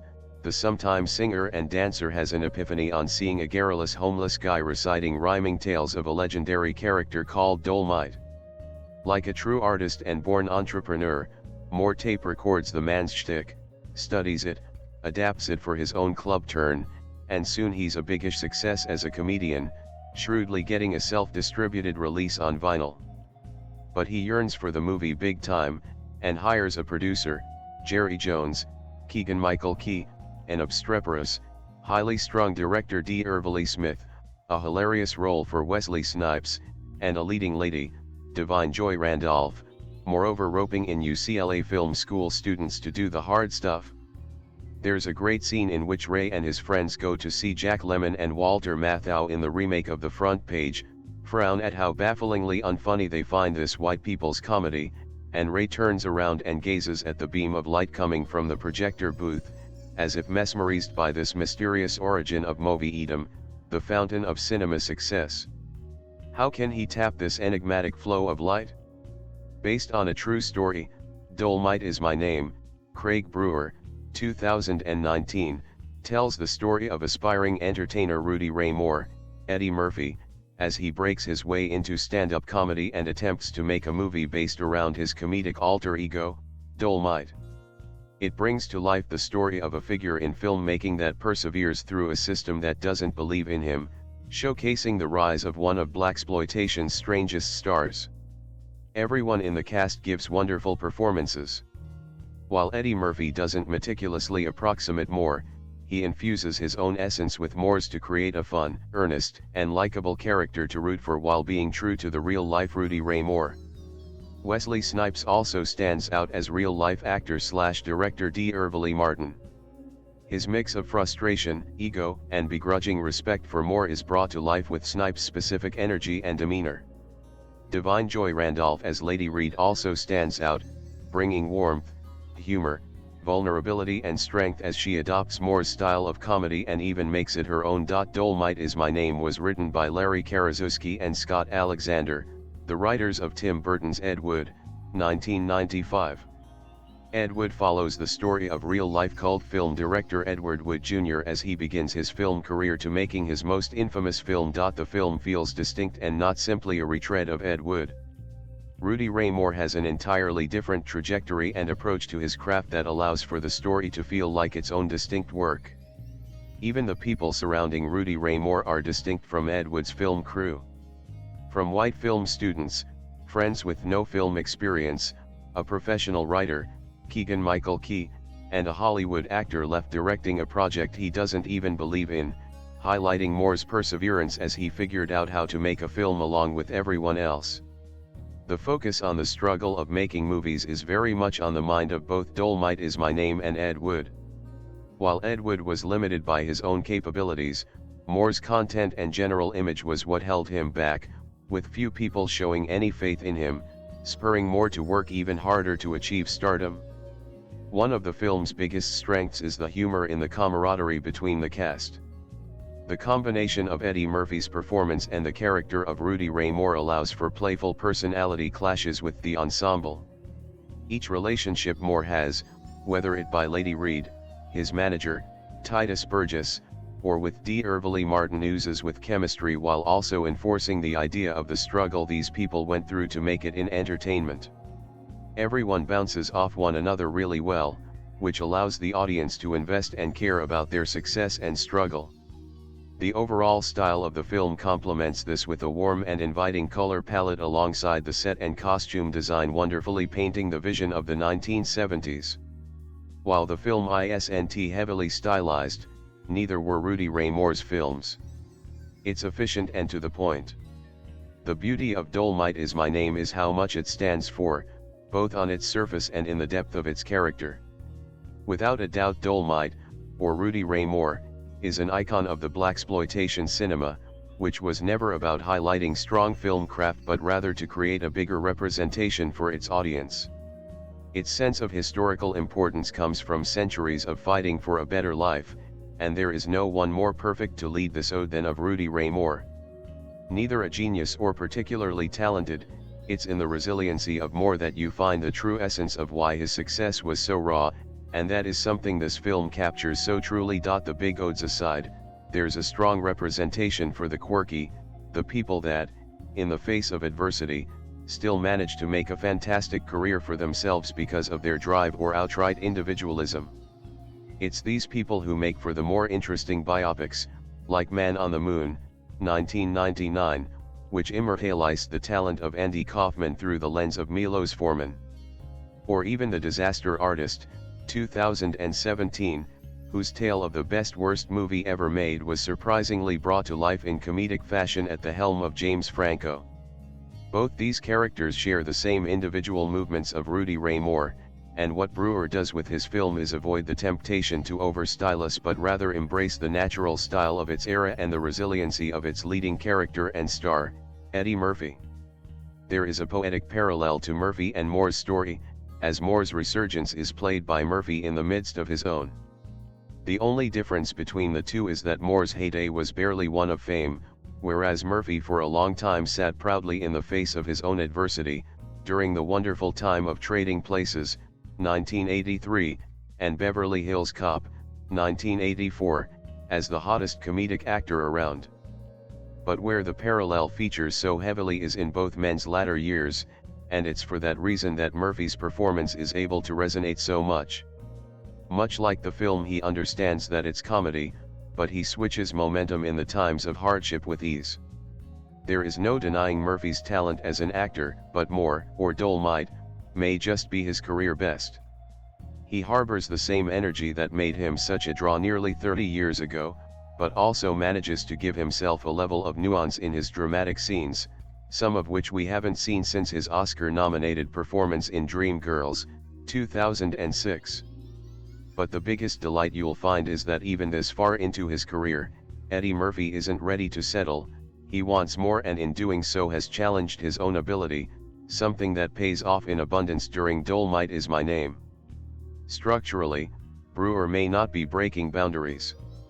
You could argue that in its simplest form this film drifts from one problem to fix to another, in very episodic fashion. But the story is about overcoming. It does exactly what Rudy Ray Moore spent his life doing, hurtling towards the finishing line with obstacles blocking his way. It's both a raw expression of human resiliency, and for all the film's style it still realistically portrays the fatigue of everyday struggle with a bombardment of problems ranging from small to big. In particular, one problem they encounter is how to shoot Dolemite's sex scene.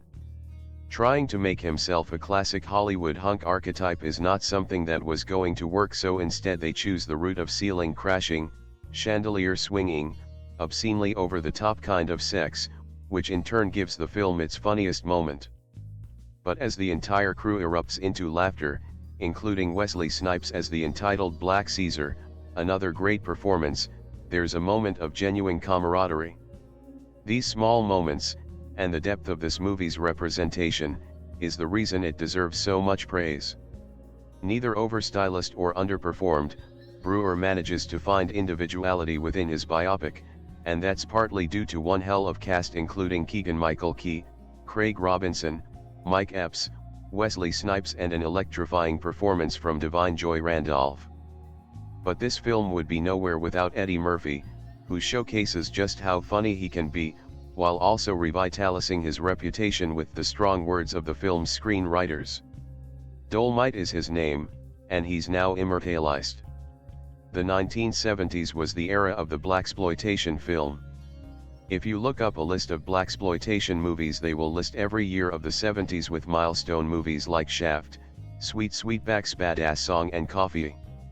While these movies often featured racial stereotypes that might be termed problematic today, they're also a subgenre of film that features an entirely black cast and often featured black directors and writers trying to make films for black audiences of the day. It was also a genre that made worldwide stars out of people like Pam Grier, Richard Roundtree, and the subject of the newest Netflix biopic Rudy Ray White. Rudy Ray White, Eddie Murphy, was willing to do anything to break into show business. He tried making soul records but they never went that far, and so he wound up working in Dolphins of Hollywood record store. It's while he worked there where he first heard stories from a local about a man named Dolemite. Hit with inspiration, Rudy turned those stories into a character and began touring and recording albums as the character, albums with names like Eat Out More Often or This Pussy Belongs to Me, and album artwork that could best be described as softcore porn.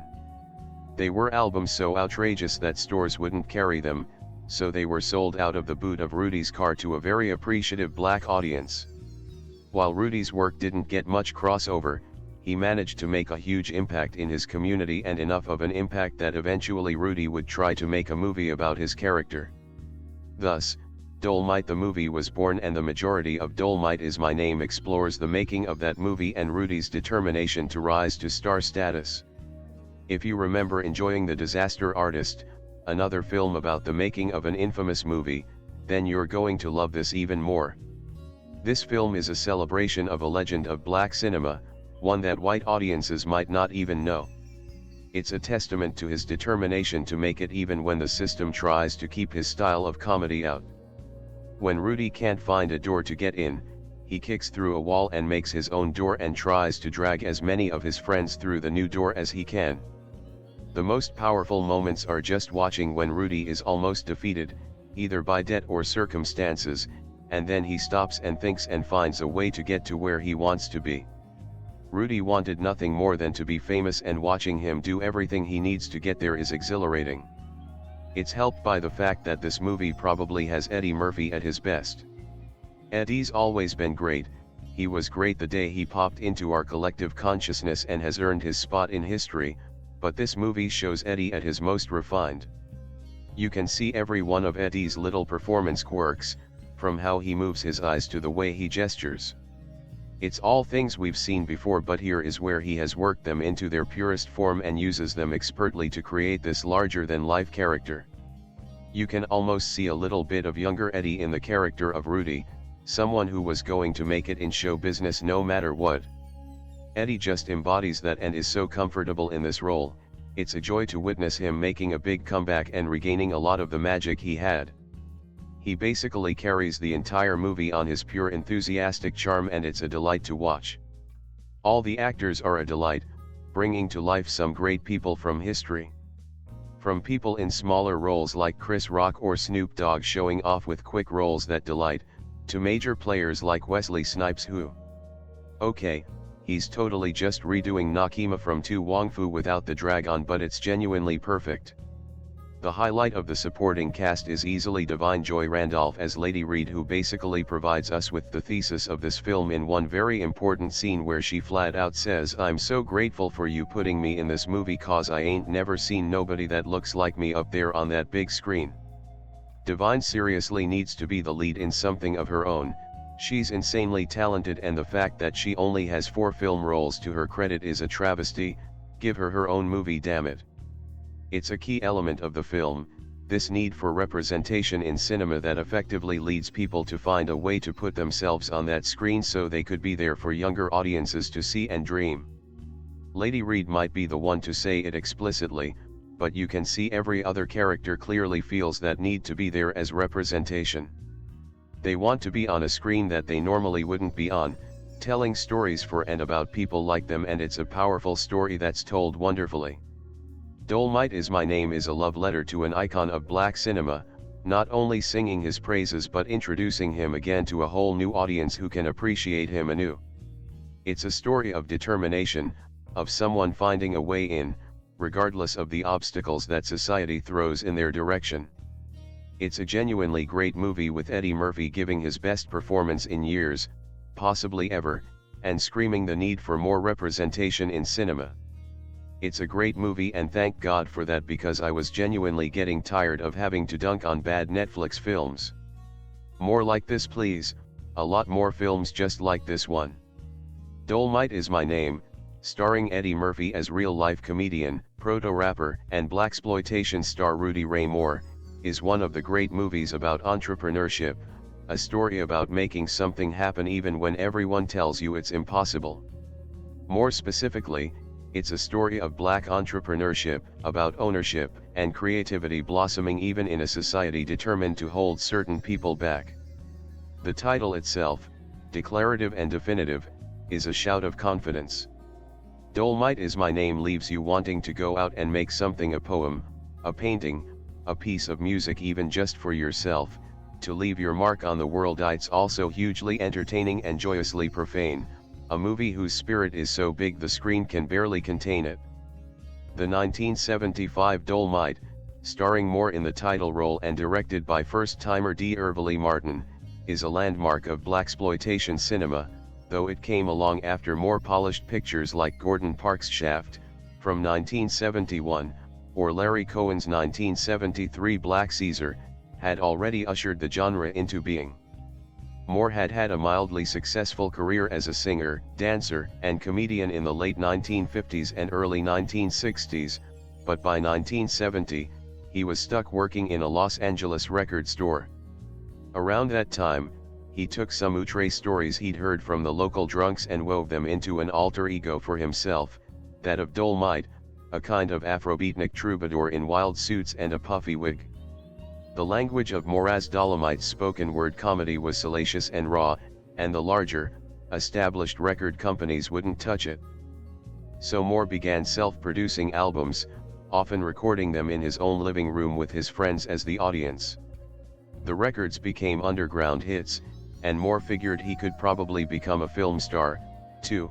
He poured his earnings into the film that would become Dolemite, casting himself as a suave, karate-chopping, racist cop-killing poet of the streets, ruling benevolently over a stable of prostitutes trained in the martial arts. By the mid-1970s, Moore was no strapping young movie star, and the picture's production values were laughably crude, just slightly above shaky home movie level. But none of that mattered. Dolemite, with its brash cartoon violence and over-the-top sex scenes, became a huge hit, and even today you can see why. The picture has an untamed, crackling energy. Dolemite is My Name, directed by Craig Brewer, written by Scott Alexander and Larry Karaszewski and released through Netflix, tells the story of how Moore almost single-handedly willed this wild and weird little movie into being. Dolemite is My Name begins before Dolemite the movie or the persona is even a dream. Murphy's Moore is toiling away at that record store, trying to persuade the in-house DJ, played by unalloyed genius Snoop Dogg, who at one point appears in a jaunty striped tam o' shanter more original than anything Alessandro Michele could dream up for Gucci, to play some of his old almost hit singles. No way is that going to happen, but Moore doesn't give up. When he's forced to march a urine stinky lush named Rico away from the store, he takes a few minutes to actually listen to the guy's lupus stories, and Dolemite is born. Moore's path to greater fame and at least modest riches is rocky. He needs money to make his first record, and his auntie, played by the actress and writer Louis Nell, while she's happy to cook him a pork chop dinner in her homey kitchen, refuses to lend him any. But he persists, helped along by friends like his sweet co-worker T. Tony, Titus Burgess, as well as Ben Taylor, Craig Robinson, the musician who will go on to write and perform the crazily addictive Dolemite movie theme song. Once he's put out a successful record or two, he then has to deal with the encroachment of white people who want to make money off of him without giving enough back. He also needs to will his dream of a movie into being on less than a shoestring, and he starts by taking over a decrepit old Los Angeles hotel and turning it into a movie studio. Its aura of faded, musky glamour is like a benevolent ghost. He finds a serious playwright, Jerry Jones, Keegan-Michael Key, to write a script that will capture the grit and glory of Dolemite's highly fictitious life. He also needs a director, so he hires Martin, a wonderfully huffy Wesley Snipes, a moderately successful actor who, Moore incorrectly surmises, will know what he's doing when it comes to making a film. His taste in co-stars is much better. He brings on a friend from his days on the club circuit, Lady Reed, the marvelous Divine Joy Randolph, to play Queen Bee, the madam who looks after Dolemite's girls, and who's also the true blue friend who gets him out of jail. The generous, rolling spirit of Dolemite is My Name comes largely from its ensemble cast. Even though Brewer, who has made some terrific and daring movies over the years, including Hustle and Flow, 2005, and Black Snake Moan, 2006, keeps the story moving briskly, no single character gets lost. Those in even the smallest roles have some definition and distinction. Murphy presides over it all, with Tell It Like It Is radiance. His timing is Cobra Strike precise, as always. His smile, defined by that gap he has thankfully never fixed, is both conspiratorial and expansive. But there's something moving about him, too, as a past middle-aged actor playing a performer who's grabbing at what he knows is his last chance. Strutting about in Ruth E. Carter's exquisitely out-there costumes, including jackets with zigzag lapels as exaggerated as toy rocket ships, Murphy's Dolemite is an unlikely miracle of self-invention and reinvention, a man who knows nothing lasts forever. So why not try to make something that will last? Dolemite Is My Name is a splendid entertainment, but it's wrapped around a very serious idea. How does anything of worth, a book or a business, a piece of music or a movie, ever get made? Writer, director, and actor Robert Townsend financed his sharp 1987 satire Hollywood Shuffle largely using his own credit cards. Ava DuVernay was a film publicist and maker of documentary and micro-budget films before she was tapped to direct Selma. Rudy Ray Moore put everything on the line to make a movie that might never have seen the light of day. But Dolemite lives. You can watch it today, laughing at its brazen, ultra-fake violence, at Moore's shaky amateur karate kicks, at the almost quaint obviousness of its gratuitous female nudity. It's a given that its sexual politics are outmoded. But Dolomite's hey, guys, let's make a movie, spirit should never go out of fashion. Dolemite Is My Name and Eddie Murphy's performance in it are a celebration of that powerhouse vibe.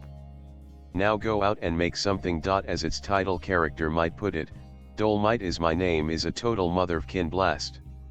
It tells the story all true, all outrageous of one of the most successful blaxploitation films of the 70s, the insanely over-the-top and borderline inept Dolemite, 1975, and of how that movie came to be. And it turns the story into a celebration of the effrontery of African American showbiz. One definition of soul, given the history of racism in this country, is that it's about the art of making more out of less. Soul food grew out of the fact that slaves were given the lowliest cuts of meat, pig's feet, etc. They took those leftover slabs and turned them into America's greatest homegrown cuisine. Rudy Ray Moore, played by Eddie Murphy with a motor mouth brashness that won't quit, and a twinkle of sweetness behind it, is dealing with his own version of Slim Pickens. He longs to be a star, but what he lacks, at least in any major discernible way, is talent. It's 1970, and Rudy is a Los Angeles record store clerk in his doughy mid-40s who has had a few mild flings with show business. He recorded some R&B singles in the 50s and early 60s, like the Little Richard knockoff Ring-a-Ling-Dong, and he did some comedy as well. But now he's working as an MC at an LA nightclub, where he gets 5 minutes a night if he's lucky, and no one could care less about his bad jokes. He's a has-been who never was, the sort of middle-aged crank who disses Marvin Gaye and Red Fox for being lucky enough to get the breaks that Rudy deserved. Rudy, unlike the stars he's jealous of, isn't an artist.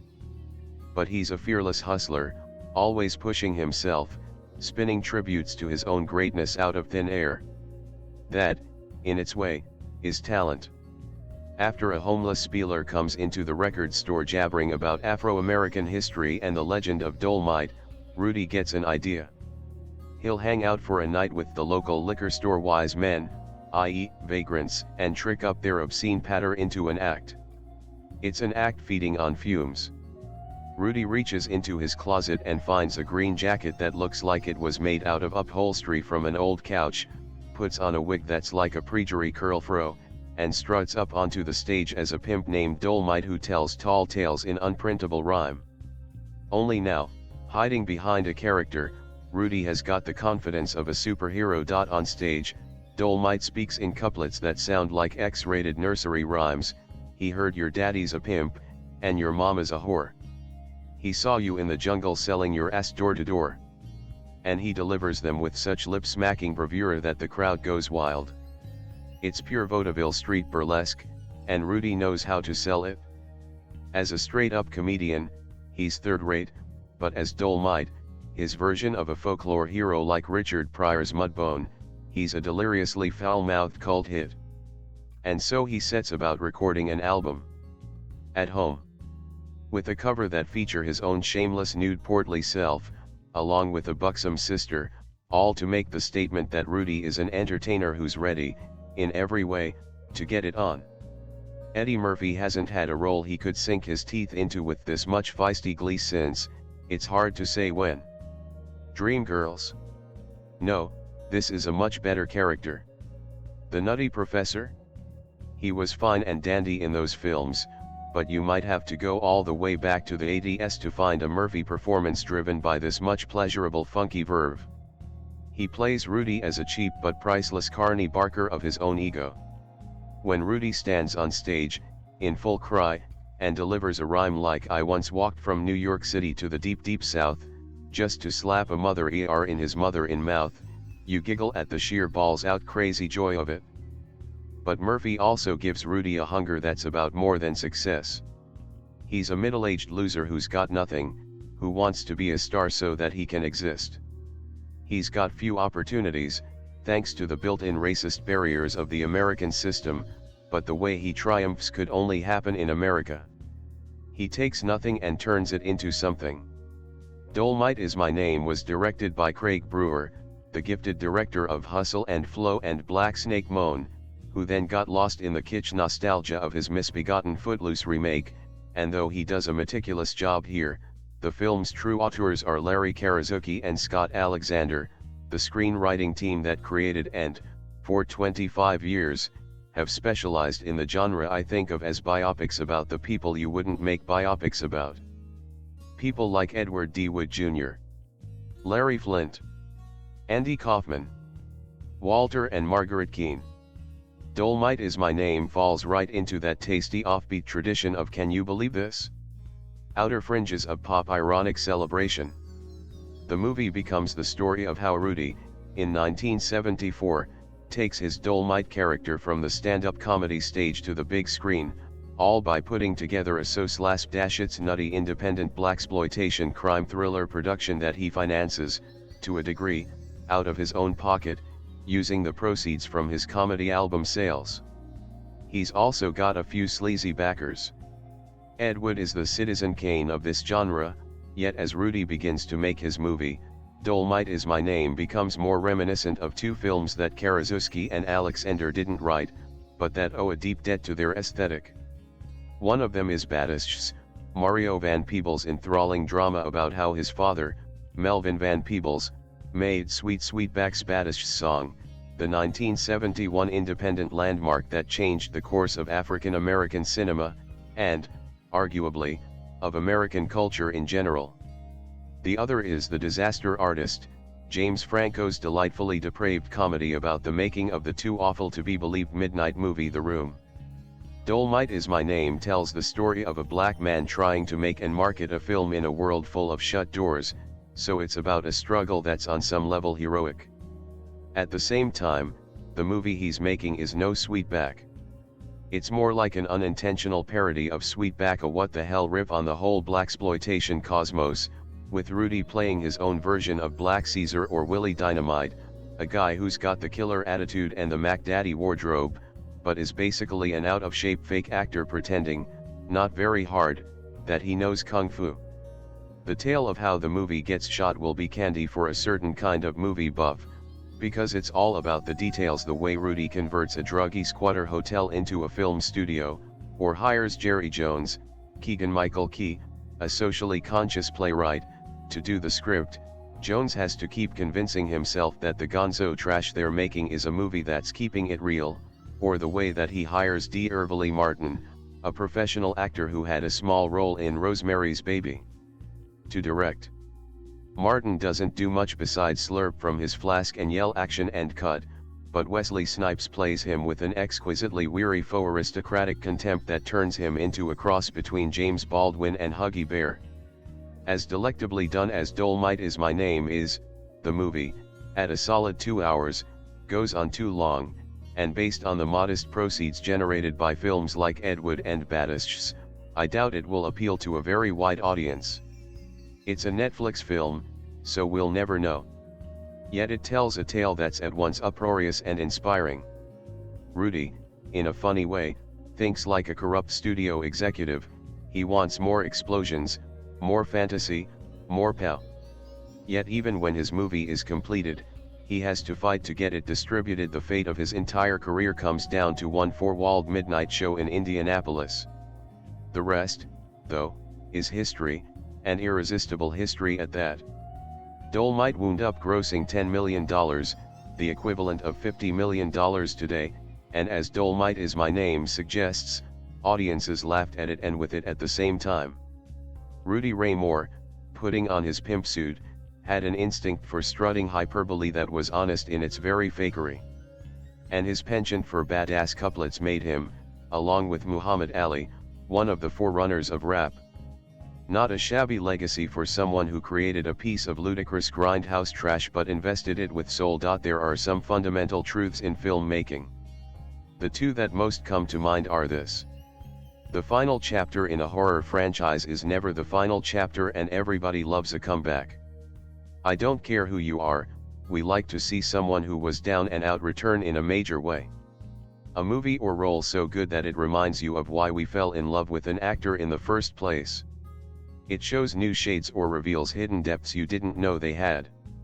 And in Dolemite Is My Name, Eddie Murphy does that and more. Dolemite Is My Name is the true story of blaxploitation icon and legendary stand-up Rudy Ray Moore. Rudy is down on his luck, trying to make it as a star in any way possible.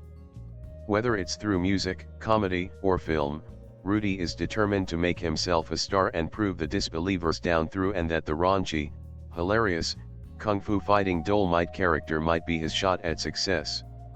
Dolemite Is My Name is a film that is a loving tribute to anyone who has dreams of making a movie or a name for themselves. It is frequently laugh-out-loud hilarious while also filled with heart and soul. It is a film that treats its characters with respect and dignity while also still being light on its feet in the best possible way. The writers of Ed Wood wrote this film, and you can tell. They have a shared DNA of love and affection for its subject. After years of being trapped in family comedies and not doing anything else, Eddie Murphy comes alive as Rudy Ray Moore. This is one of the best performances of his career and reminds you of just how damn good Eddie can be. The film lives and dies on his performance, and he helps bring it home. He is funny, charming, and the heart and soul of this movie.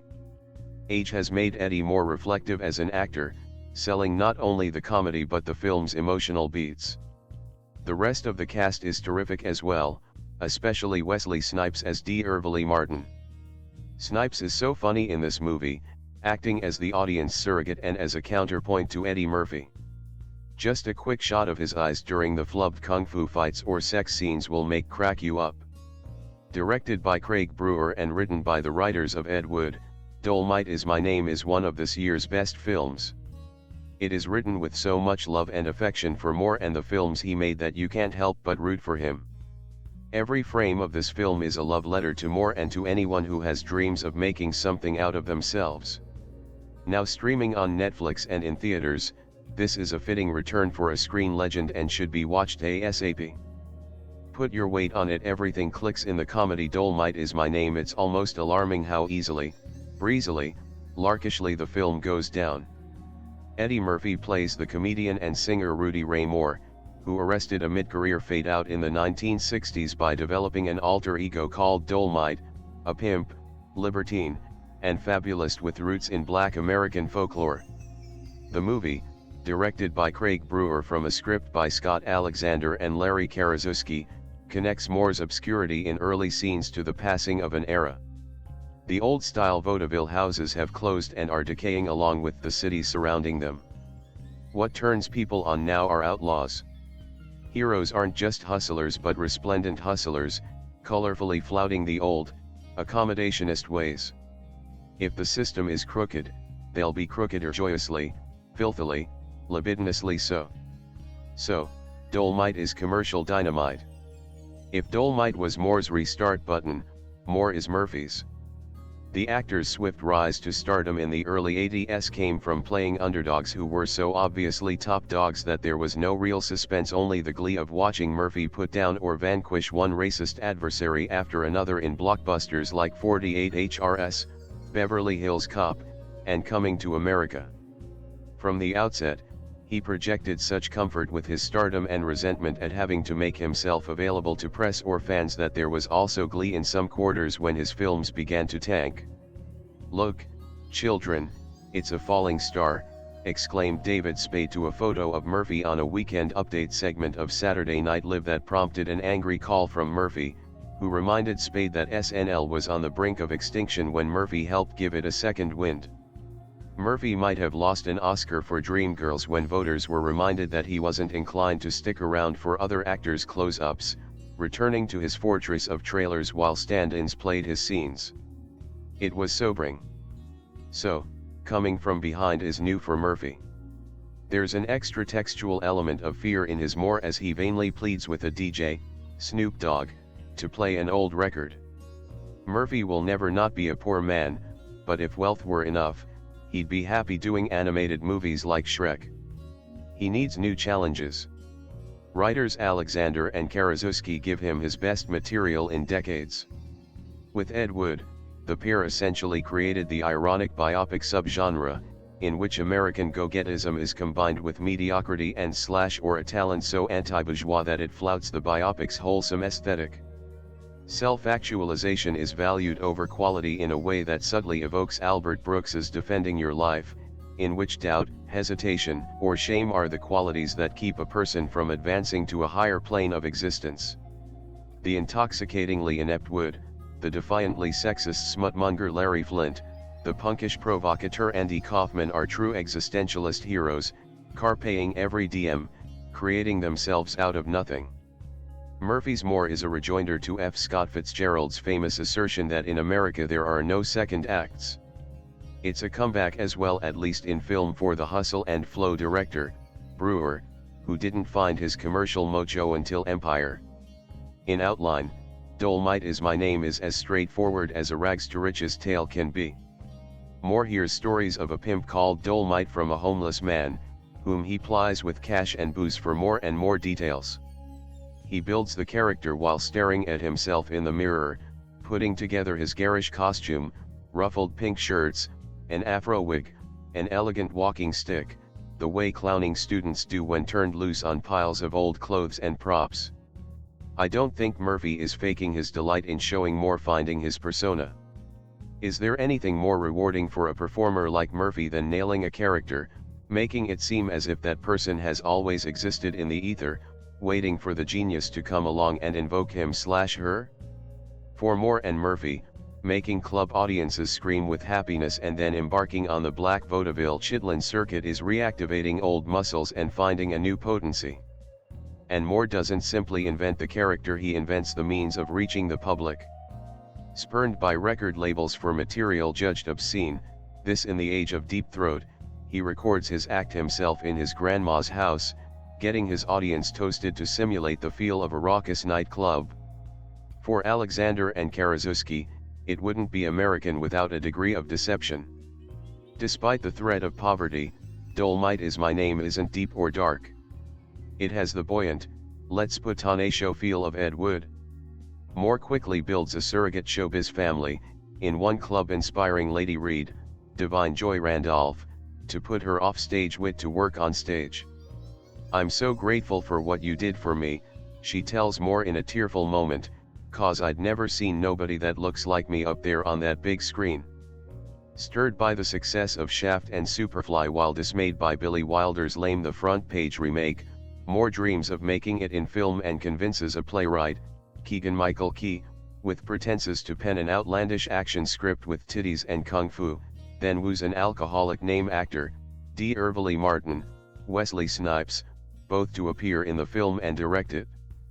This is also a comeback of sorts for Snipes, who embraces his camp side in the manner of Val Kilmer at his most dissolute. Dolemite Is My Name has the glee of a John Waters movie in which it's freaks versus squares, with freakishness the only healthy design for living. The final twist is that Moore, reminded that he's a little pudgy and no Billy D. Williams, is happy to turn his Dolemite film, mid-shoot, into a slapstick comedy. This is another aspect of the modern Horatio Alger story, in which dignity is jettisoned for the sake of fame but is considered well lost. Rudy Ray Moore's Dolemite never broke through to a white mainstream, but is now having, Pace Fitzgerald, his third act. Like Ed Wood, like Tommy Wiseau, like Tonya Harding, he's the subject of an award-worthy biopic with an A-list star. He has arrived. This film, directed by Craig Brewer, written by Scott Alexander, produced by Eddie Murphy, starring Eddie Murphy, cinematography Eric Steelberg, edited by Billy Fox, music by Scott Bomer, production company Davis Entertainment, distributed by Netflix, release date September 7, 2019, running time 118 minutes, country United States, language English. If you enjoyed this story, don't forget to like the video, share it with your friends, and subscribe to the channel for more amazing movie stories. Thank you for watching. Equals.